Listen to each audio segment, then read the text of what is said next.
এই যে দেখতে পাচ্ছেন, আমি এই রুগীটাকে অনেকবার রাস্তা থেকে তুলে নিয়ে ভর্তি করাইছি, অনেকবার তাকে আমি পুরাপুরি সুস্থ করছি। আমি আর এই যে অলেসা খালা, আমি আর অলেসা খালা কতবার ড্রেসিং করে, হ্যাঁ ড্রেসিং করে আমি আর অলেসা খালা এই রুগীরে গোসল করাইছি, কাপড় পরাইছি, সমস্ত কিছু করছি।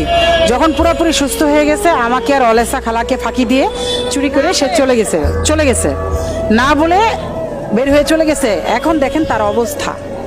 এই ধরনের পেশেন্টগুলা আমরা নিয়ে ভালো করি, তো ভালো করার পরে সেই রুগীরা আবার যদি এই অবস্থায় পাওয়া যায় তখন কতটা দুঃখ লাগে আপনারা চিন্তা করেন। আমার আসলে মন মানসিকতা নষ্ট হয়ে গেছে, এখন আর ইচ্ছা করে না এই ধরনের রুগীদেরকে কিছু করি। আপনারা বিশ্বাস করেন, এই রুগীটা পুরোপুরি ভালো হয়ে গেছিল। খালা পুরোপুরি ভালো হয়ে গেছিল।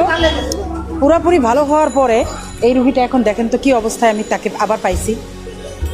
এখন কি আমার মনে হয় না যে আমি মরে যাই? আমারই মরে যেতে ইচ্ছা করে। আপনারা অনেকে বলেন যে আমরা শুধু এই ধরনের রুগীদের ভিডিও করি। জি না, আমি চ্যালেঞ্জ করতেছি, আমরা এই ধরনের রুগীর শুধু ভিডিও করি না, আমরা এই ধরনের রুগী রাস্তা থেকে নিয়ে তাদের সমস্ত কিছু করি, তাদেরকে সুস্থ